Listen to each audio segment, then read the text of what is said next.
Alright, so today what we're going to be learning about are the properties of parallelograms. The last unit we spent a lot of time working with triangles, right? Today we're going to branch out into some other shapes like parallelograms. Okay, tomorrow you'll learn about rectangles and rhombus and squares, and then we'll also get into this unit into kites and trapezoids, okay? So, a parallelogram. What is a parallelogram? Does anyone know anything about a parallelogram? It's a warped square, okay? Yeah, it's kind of like a slanted square or a slanted rectangle, okay? So, here's the math definition of what a parallelogram is, okay? It's a four-sided shape, okay, with opposite sides being parallel.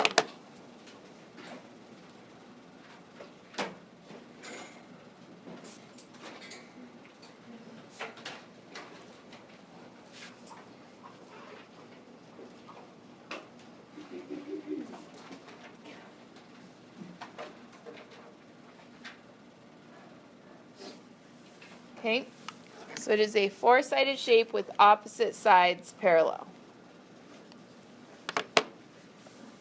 Okay, that's the definition of it. All right, we're going to draw a picture of it right now. And then we're going to do some labeling. Okay, so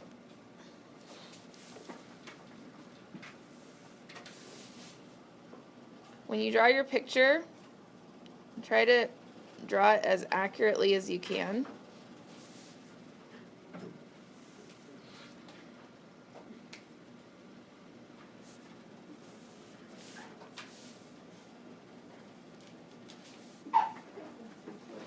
Bless you. Okay, so when we have a parallelogram, the criteria for it to be a parallelogram is the opposite sides have to be congruent, right? Sorry, opposite sides have to be parallel. Okay, so let's label them parallel with these arrows that are showing that they're parallel. So that side and that side, those two sides are parallel.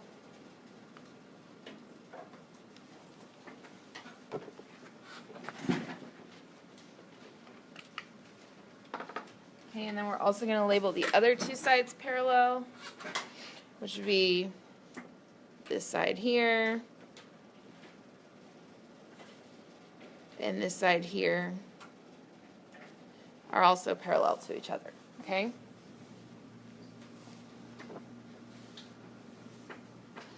All right, let's give this parallelogram some letters to label its vertices by. So we're going to call this parallelogram A, B, C, D.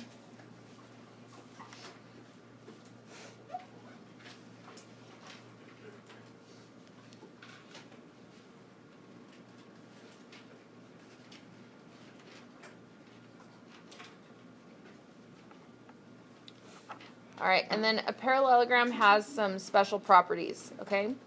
So we're going to talk right now about some of the special properties. One of the special properties is it has something called diagonals, okay? So the diagonals are, if we were to create a line from one, I guess you could say corner to its opposite corner, this line right here, this is called a diagonal.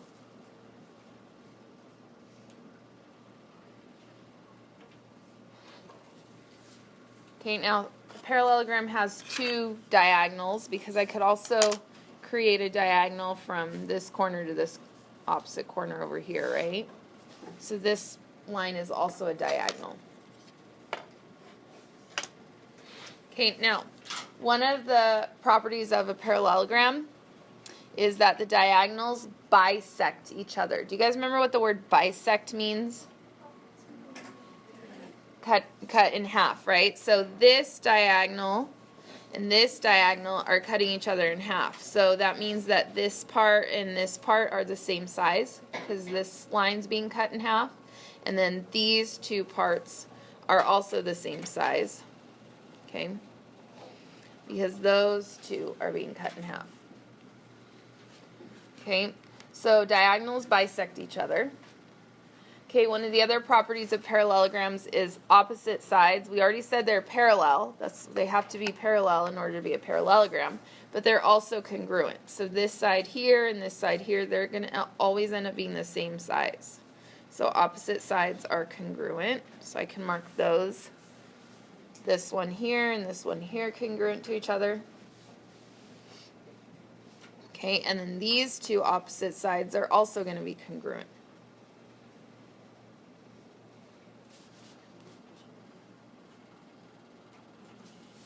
Okay, so I can mark this one and this one congruent to each other as well.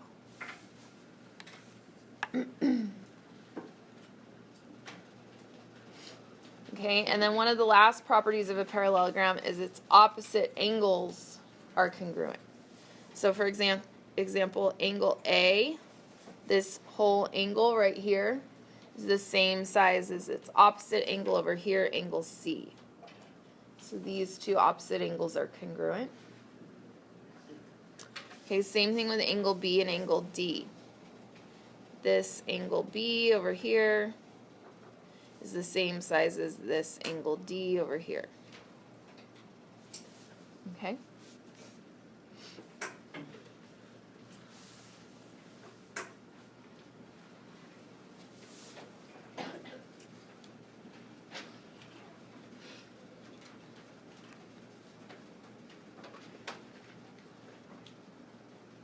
Okay. So let's kind of write a few things down. Angle A is congruent to angle C, right? Those are the opposite angles, A and C. What other opposite angles are congruent? B and D. B is congruent to D. Okay. Now, I want you guys to think about if I took this angle B and I picked it up, like I cut out this angle B, I picked it up and I set it over here. What would happen if I cut this angle out, picked it up, set it over here? Would it fit right here really nice? Would it just, would this side here fit right here perfect, and then with this side here just continue this line right here? What would it do if I picked this up and put it here? Would they make a linear pair together? Would they? Like if I just set it right here, would it make a straight line with this one? It could, right? And the reason is because these two lines have the same angle, right? So when I pick this one up and I move it, it's creating this same angle here that it would, whether it's here or whether it's here, right? So one of the properties that these angles are called consecutive angles. That means they're in a row. Is one of the properties of these two consecutive angles is that they always add up to 180. Because how much does a linear pair add up to? 180, right? Like if I pick this one up and set it right here, they would be side by side making a straight line, right? So that's why the consecutive angles make 180. I could also do the same thing with this one, right? I could pick up this angle, like cut this out, and move it over here, and it would make a straight line right here, right? Does that make sense? Okay, so all consecutive angles add up to 180. That means they're supplementary, okay? So we could say, for example, like the measure of angle A plus the measure of angle B equals 180. What other ones are consecutive? Consecutive means in a row or like on the same side. What about B and C? Are those ones consecutive? Are these two on the same side in a row? Okay. So those ones add up to 180. And what about these ones? Are these ones going to add up to 180 together?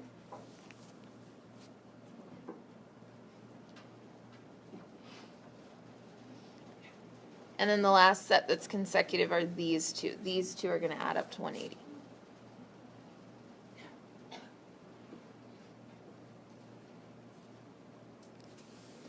Okay, so let's go through and fill in some of the words from the word bank here to complete some of these sentences, okay? You're filling in the words based off of the properties that we just went over up here, okay? So it says if a quadrilateral is a parallelogram, then its consecutive angles are, consecutive means in a row, are what? They are adding up to 180. What's the word for adding up to 180? Supplementary.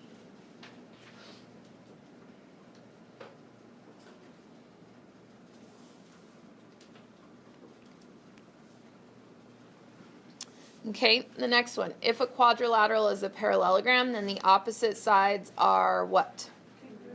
Congruent. Okay, what else do we know about the opposite sides?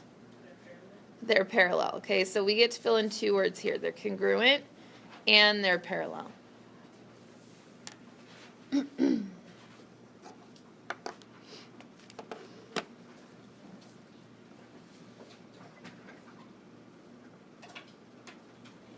Okay, if a quadrilateral is a parallelogram, then its diagonals blank each other. What are the diagonals doing to each other? Bisect. Good. Okay, they bisect each other.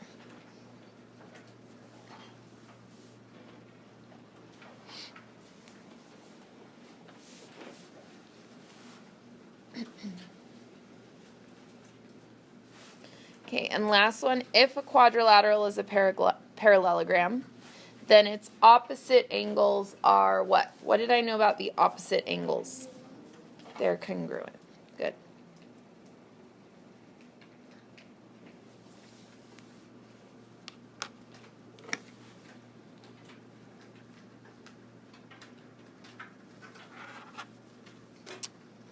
All right, so what we're going to do next, and this is going to be similar to what's going to be on your homework for tonight, is we're going to be looking at some diagrams of parallelograms, okay? In order to know that it's a parallelogram, the only thing that has to be marked is that the opposite sides are parallel. If the opposite sides are parallel and marked that way in the diagram, then I know all of these properties that we talked about are true, okay? So we're going to use those properties to help us solve problems, okay? So let's take a look at number 5. It says find each measure. So it's asking you for RS. Let's identify where RS is. RS is right here. Okay, so RS is a side. It wants to know how long the side is. So what do you know about the opposite sides in a parallelogram? Congruent. So how long is this y? 2.5.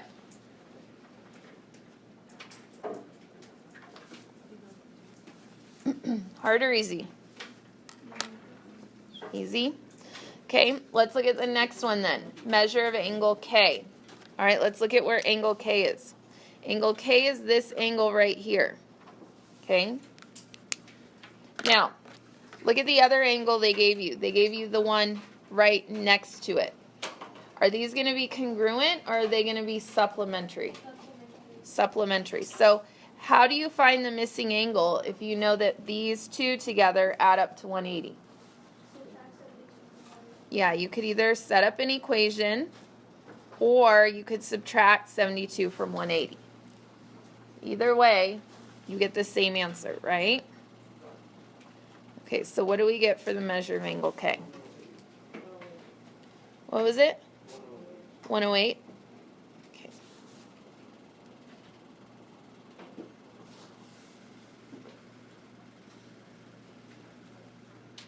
Does that make sense, though, why we did not set them equal? What if it asked me for the measure of angle L? What would the measure of angle L be? 72, because those ones are opposite, right? Those ones would be congruent, okay? All right, let's take a look at number 7. Angle Y of parallelogram WXYZ. So it wants to know angle Y. Look at where angle Y is. It's this angle right here. Okay, what are you going to do to find angle Y? Tell the people in your group what you're going to do.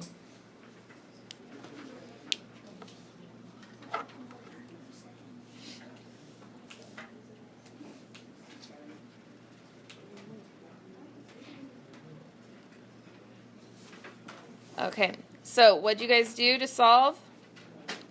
Most of you probably just subtracted from 180, right? Okay, what'd you guys get? What was it? 67? Okay. So the measure of angle Y equals 67 degrees.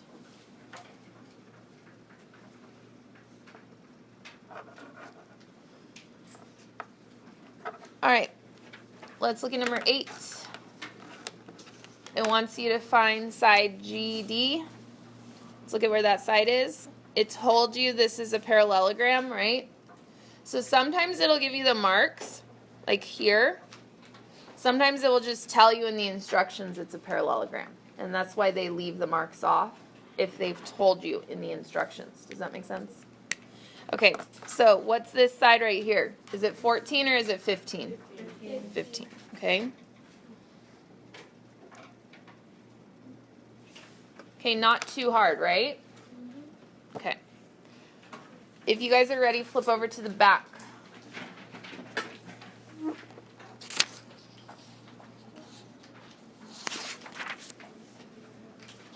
All right, do you guys need more time there?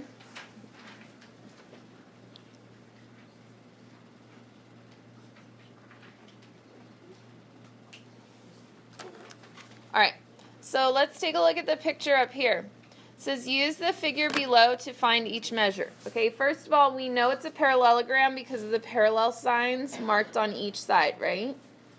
Okay, so let's go through the different things it wants. The first thing is QP.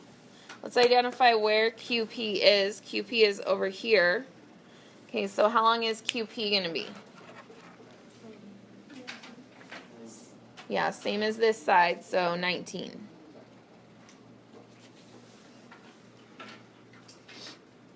Okay, next, NQ. NQ is another side. Let's look where that one is.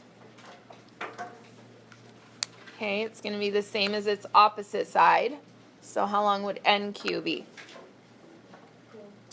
12.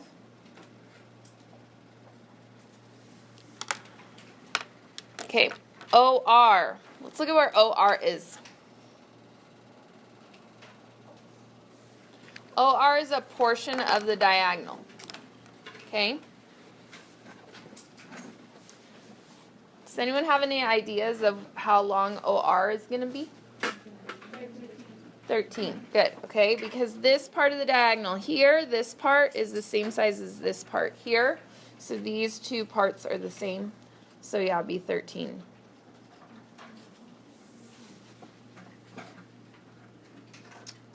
Okay? Now, let's look at the next part. It says QO. Well, QO, that's the whole diagonal. Okay, so how much is that going to be? Yeah, how'd you guys find 26? Yeah, these two were both 13, so 13 plus 13, or double 13, 26. Okay.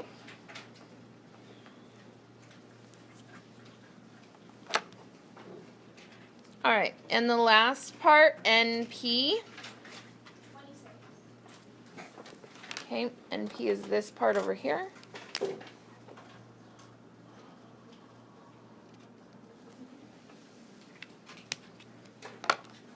Okay. It's kind of interesting they gave us this one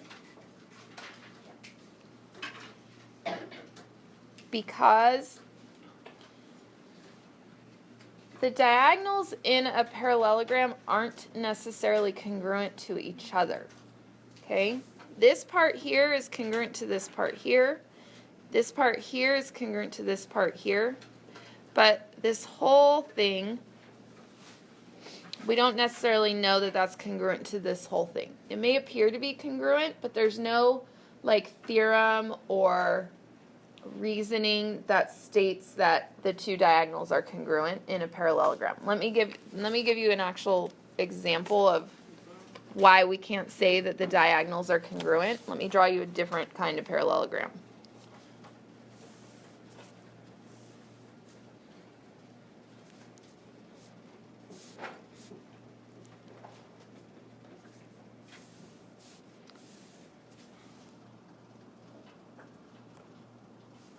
Well, I don't know. Is there a theorem that said it? Did we go over a theorem that said it? You know the diagonals bisect each other. Hold on, I want to look it up real quick. So since we can't say that this one and this one are congruent, okay, this whole diagonal, the best we can do right now is say that it's 2x. But we really have no idea like what the length is, okay? Because these two diagonals are not necessarily congruent. Okay? We know that each part of the diagonal is congruent, so this part is also x. So if this is x, this is x, so let's just call it 2x. Okay? We can't actually assign it a numerical value. Okay? All right. Okay, so let's go on to the next part. Okay? So it says PQRS is a parallelogram. Find each measure. Okay? So the first measure it wants you to find is RS. Highlight where RS is. RS is right here. Okay. Did it give me like a numerical value of what this side was on the other side? Well, it told me 2x, but that has a variable in it, right? And it told me this side is x plus 3.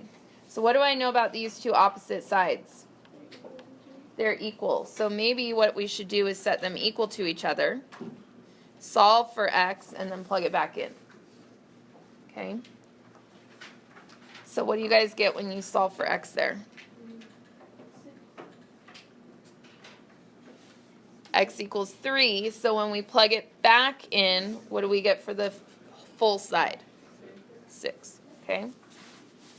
Does that make sense why we set those equal? Yeah. Okay, let's go to measure of angle S. That would be this one right here. It says this one is 10n. Okay, well the only other angle they gave me was this one, which is its consecutive one. What do I know about these two angles together? Yeah, they add up to 180. So let's actually add them and equal them up to 180.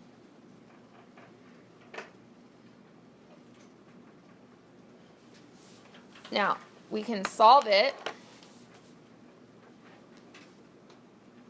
and then plug it back in to find the value. So when we solve it, we get what? 10? Okay, when we plug it back in, what was 10 times 10? 100. Okay. Now, if this angle is 100, the next one it wants to know is angle R. But I already found the value of n, so what do I have to do to find angle R? Just plug it in there. So what do I get for angle R? 80 degrees, right? Okay, does that make sense what we did there? Okay, next one. Find the measurement indicated in each parallelogram. Okay, so let's look at the stuff they gave us. Use your highlighters to help you.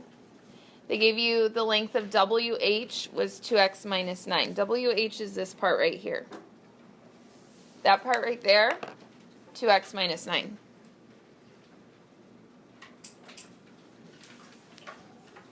Okay, what other part did they give you? WY. WY is the whole thing. Okay, the whole thing was what?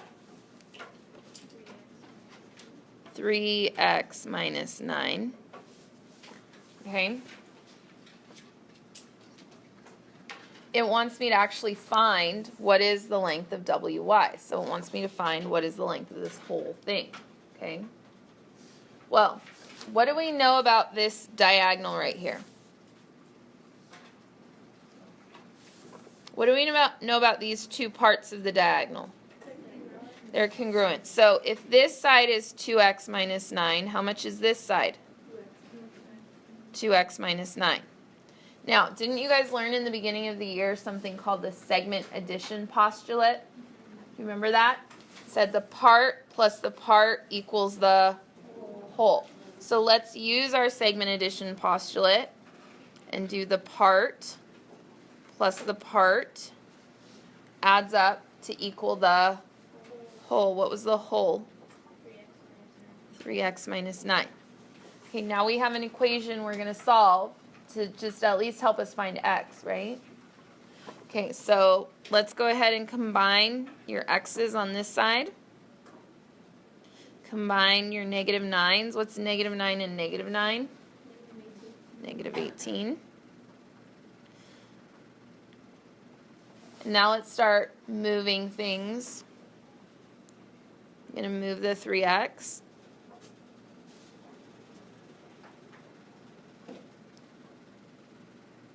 Don't forget this was a negative 9 right here.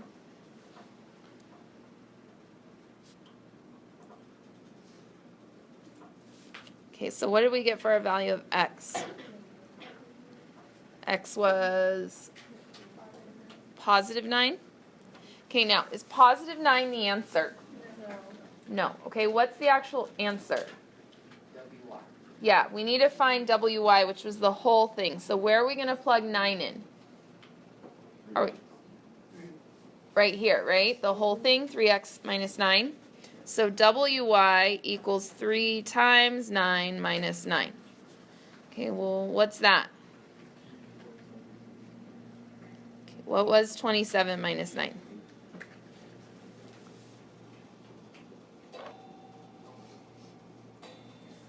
What's the final answer? 18. Okay, how many of you guys got 18 for your final answer? Okay. Does that make sense how we got 18 on that one? Yeah?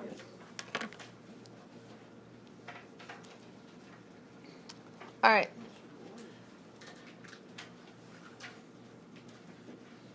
Okay, let's take a look at number 18. Okay. All right, so number 18.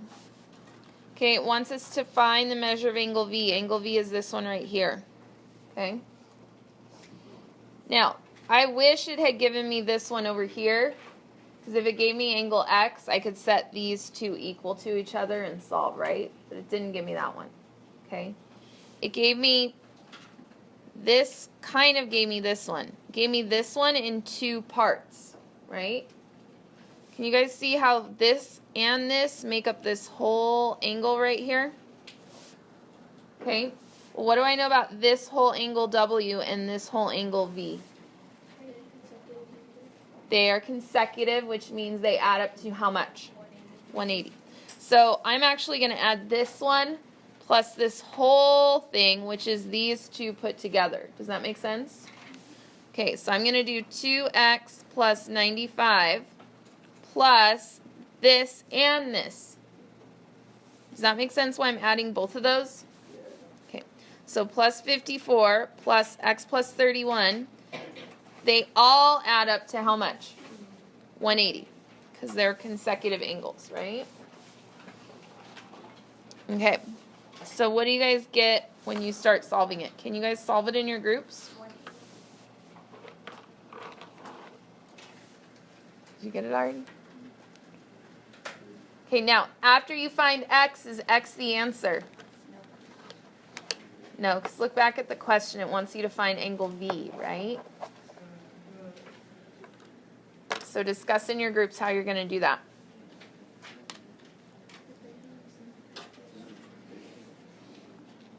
Okay, so when we solved this, we subtracted, we got 0 here.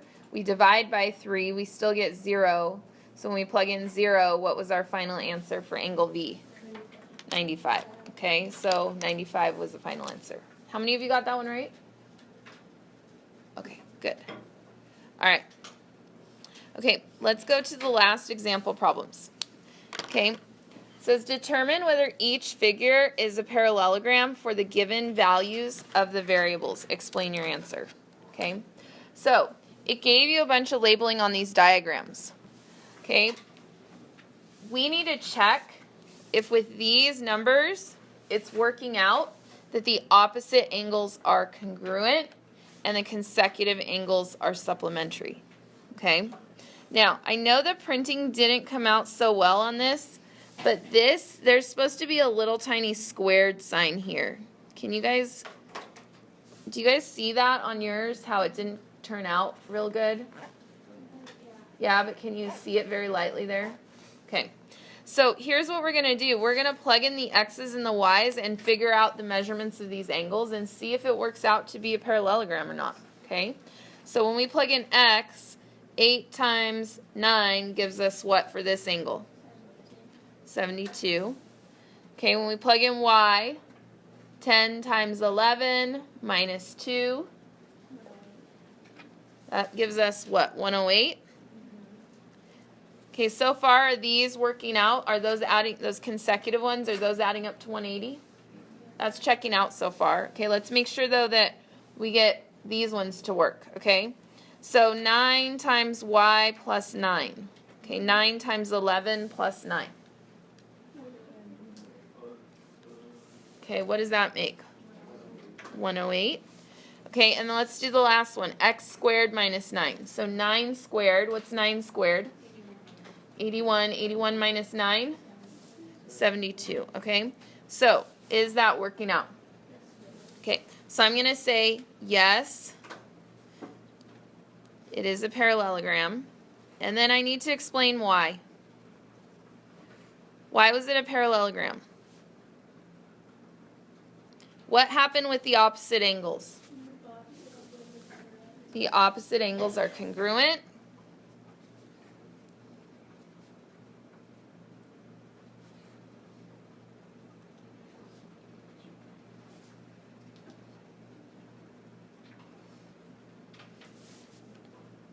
Okay, what happened with the consecutive angles? They add up to 180. They're supplementary, right? So I could say, and the consecutive angles are supplementary.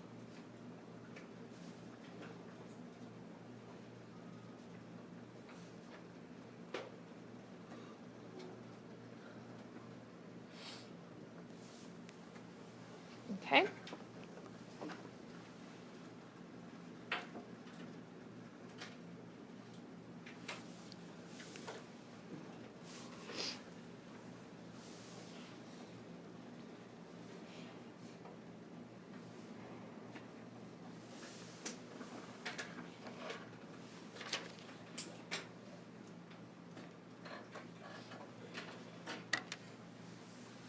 All right, so let's look at the last one. Some of the printing came out kind of funny. Let me go over what it's supposed to say. This is supposed to be a plus sign right here. Can you guys make this a plus right here? That says 0.1. And then over here, this says 0.5b plus 1.1. Just the printing didn't come out really well. Okay, can you guys fix that? Okay, so what's supposed to end up happening with these diagonals if it's a parallelogram? Are the diagonals supposed to be congruent? No, we talked about that already. But what happens within each diagonal? What happens to the parts? Yeah, those two parts are congruent, right? So this part and this part should be congruent, and this part and this part should be congruent. That would be showing that the diagonals are bisecting each other, okay? So let's plug in our numbers. So what's B? So this part's 13. So if it's a parallelogram, this part over here should also be 13. So let's do 3 times 4.3. Get out your calculator, plus 0.1. What does that one end up equaling? 13? Okay. All right, so far we got that both of these parts are congruent. That's working. Okay, now let's do these parts. So what's 2 times A? 8.6. Okay, over here, what's 0.5 times 13 plus 1.1? What does that give us? 7.6? Did you guys get 7.6 on that one? Okay, so is it a parallelogram? Class, is it a parallelogram? No. Why is it not a parallelogram?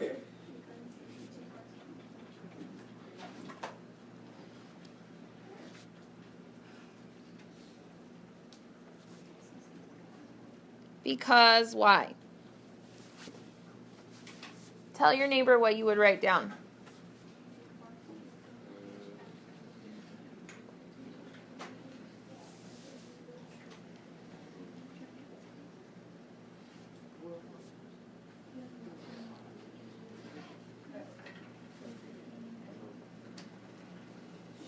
Here's what I would write down. Bless you. Okay, here's what I would write down. I would write down it's not a parallelogram because both diagonals are not being bisected, right? In order to be a parallelogram, both of them have to be bisected. Only one of them is being bisected. So I would write that that's the reason why.